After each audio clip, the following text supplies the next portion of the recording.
Welcome back everybody, and what I'm going to be doing today is a kit review on the Keela SF Mark IV jacket, this thing that I'm wearing right here.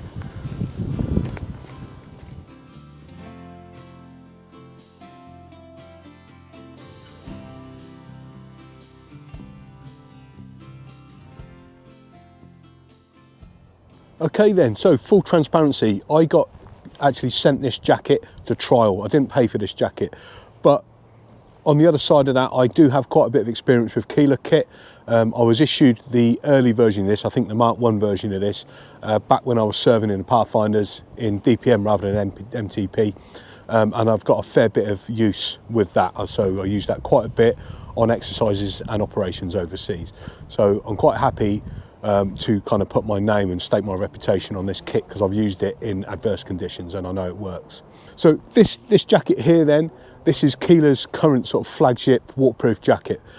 Keela do a tactical range, which includes obviously all the camouflage MTP kit, and they've got various different jackets. I've done a previous review on the belay jacket, so check out that, I'll put the link up here. They also offer these jackets in just a plain black colour as well, which is aimed towards the like the police tactical units and stuff like that. So you do have the option of getting something that's not camouflaged, that's just a plain black colour as well, but clearly because of all the pockets and stuff on it, it has got a military kind of layout and a military look to it, but very good equipment. So what I'm going to do now then is I'm going to break the jacket down. I'm going to talk about all its features, all its functions, pros and cons of the jacket, what I think's really good and any things that I would maybe change or improve on. From the very top then, you've got the hood that's tucked away inside the collar here, and that basically just opens up. It's on a Velcro closure there. You pull it up, you know, stick it over your head, sit inside your trench and start whinging about how cold it is. So I've never used the hood on this, but I have pulled it out and I've had a look at it. It's a good hood. It's got a wired front on it, a wired peak, so you can shape that over the front of whatever headdress you're wearing. So that's the first thing. Okay, from there then, you've got a good quality YKK zip on the actual front of the jacket. That is a two-way zip then, so you've got the zip at the bottom there that comes up, so you can actually access inside if you need to, lower pockets and things like that. And that's covered by this storm flap here. Two big pockets at the top then, two big chest pockets, really good size, and they're accessed with these uber massive buttons here. So personally, I'm not 100% sold on the size of these buttons. They're kind of a little bit oversized, and they're kind of dangled on the end of this piece of line here, this material here. But you know, they obviously work. You know, it's quite easy to get hold of the things, but they're kind of large. They're a little bit bigger than the PCS ones. Anyway, going into the pockets, what we've got is a D-ring here for attaching things to. Then you've got the cordage here at the top inside, and that's good for attaching all your stuff. So you've got two different options there of tying things off. So things like the admin line like I use, torches, all sorts of stuff, you can tie that on to make sure it stays nice and secured, okay? So two big pockets there. Then in the centre, you've got a big old compass pocket, and when I say a big one, it fits your compass really comfortably. So when you're navigating, you know, especially at night, if you need to put your compass away quickly, that fits in there dead easy, which is great. That's closed by a little flap there with Velcro on it, so easy to get to, no fiddling around with buttons and stuff. On the front of that compass pocket then, what you've also got is a rank slide holder, so if you need to put your rank on there, you can do that. Just one interesting point then, what you've got on the left hand pocket is another compass pocket. So this is very similar to what you've got on the PCS smock, but like the one on the PCS smock, it's kind of a tight fit for your compass, okay? So it does fit in there. You can probably notice there though, that's a bit of a tight fit that. There's no tie off point to put your lanyard, but you could obviously put it inside the one in your left hand pocket if need be. I'm not quite sure why they added that as well as the very good compass pocket there. I suppose it just gives you options, but yeah, that's on there too. Going down then, you've got another 2 big size pockets on the bottom here, very similar to what's on the PCS smock, again closed with the big buttons. On these ones then, they do have the tie-off points, the material ones. They don't have the D-rings on though, but to be honest, that's plenty. Personally, in these pockets here, I don't normally carry anything because it would get in the way of your belt kit. At the most, I'd only put things like gloves and stuff in there, but you know. Okay, on the arms then, what we've got is the upper sleeve pockets, very much like what you have on the PCS smock. Velcro opening, and then, you know, fairly big. You can get things like tourniquets, Israeli bandages and stuff like that in there.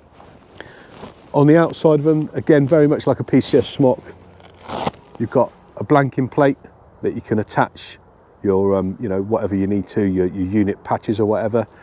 And then you've got a big Velcro field there, so you can just put on whatever you need to, whether that's unit badges, morale patches, whatever.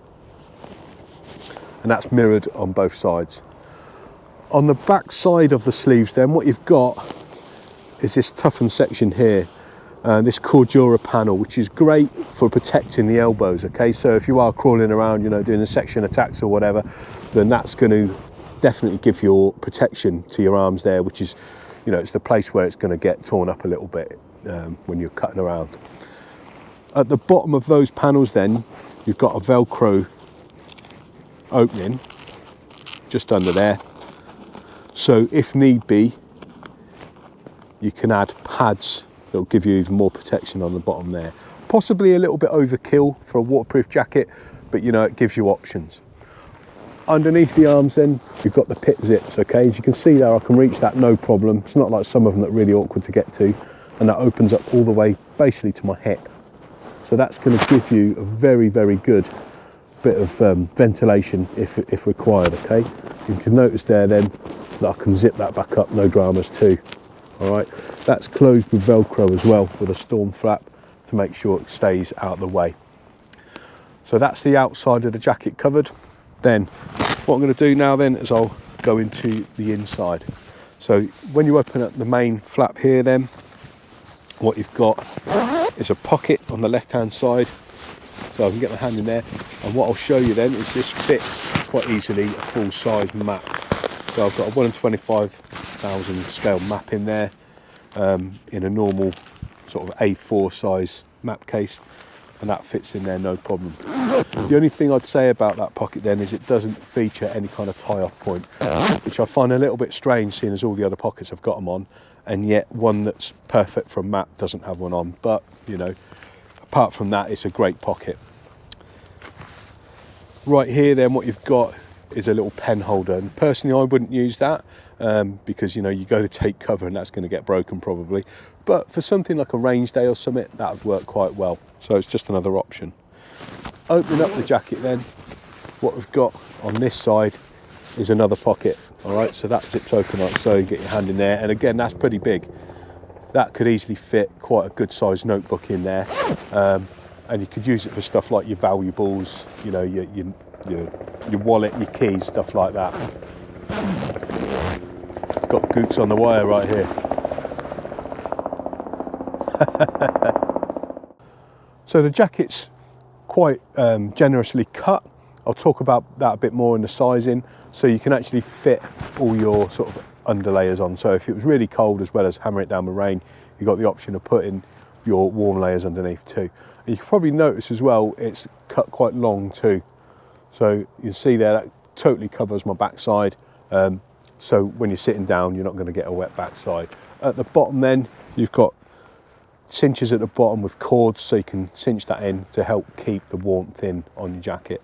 Also at the bottom of the jacket here, something that's quite unusual, you've got 2 press studs here, and they basically stop the zip, the double zip, from basically riding up.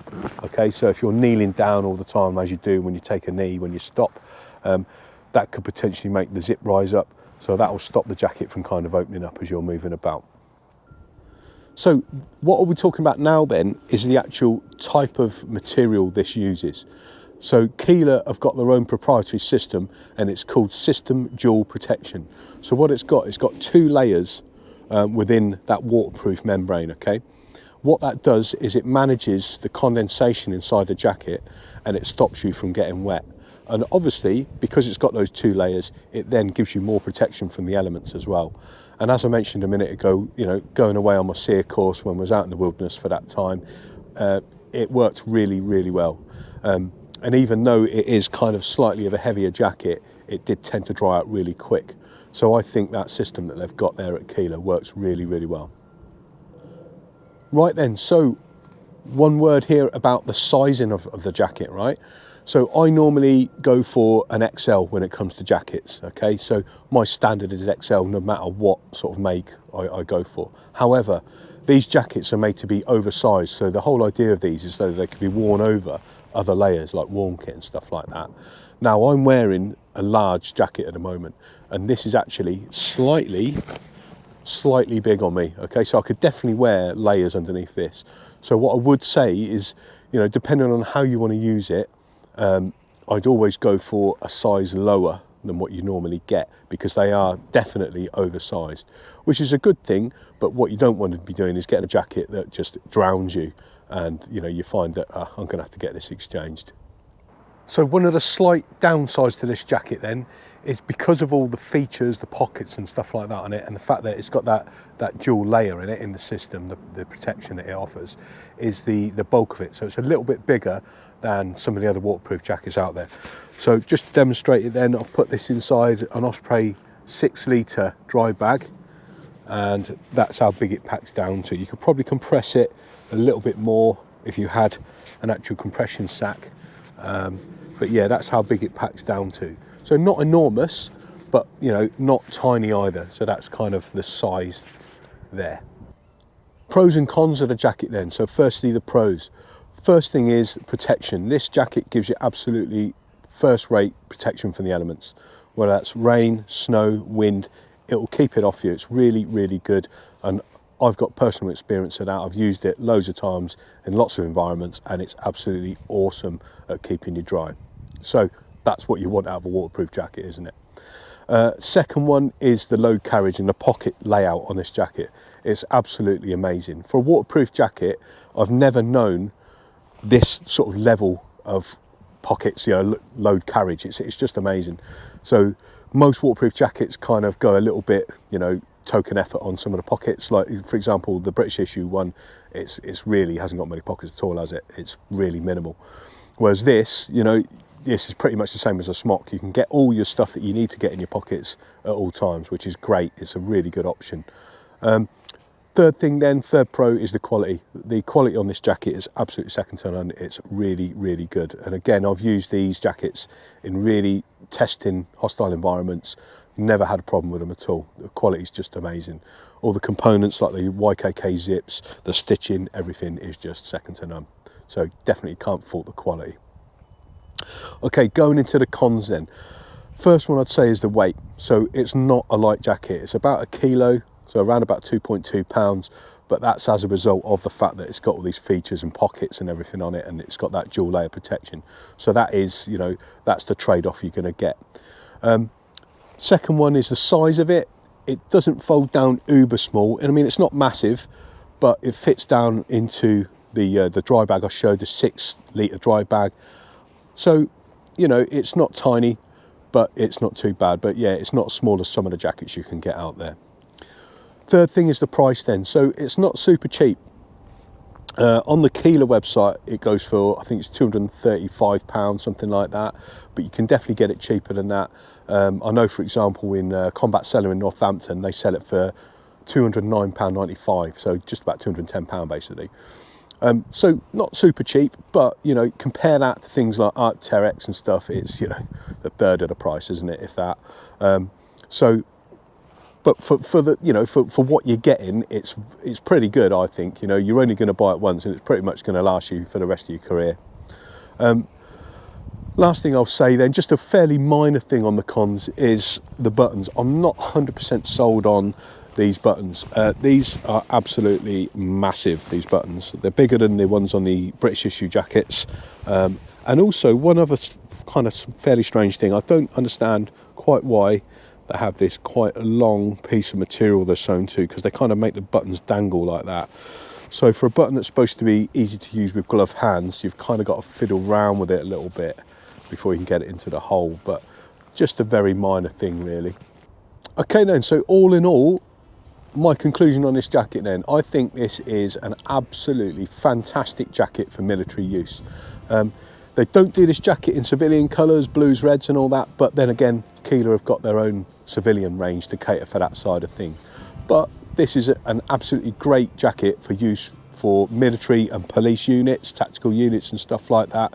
It gives you great protection from the elements. It gives you absolutely fantastic capability for carrying your gear that you need to have at hand. Maps, compasses, TAMs, notebooks, all that sort of stuff. So absolutely awesome.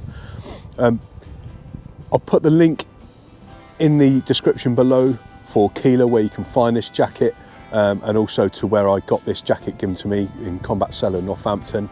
Check it out.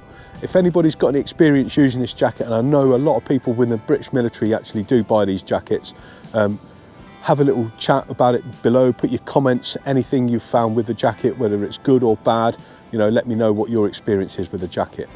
Again, thanks for watching. Don't forget to like, share, subscribe, and as always, stay prepared.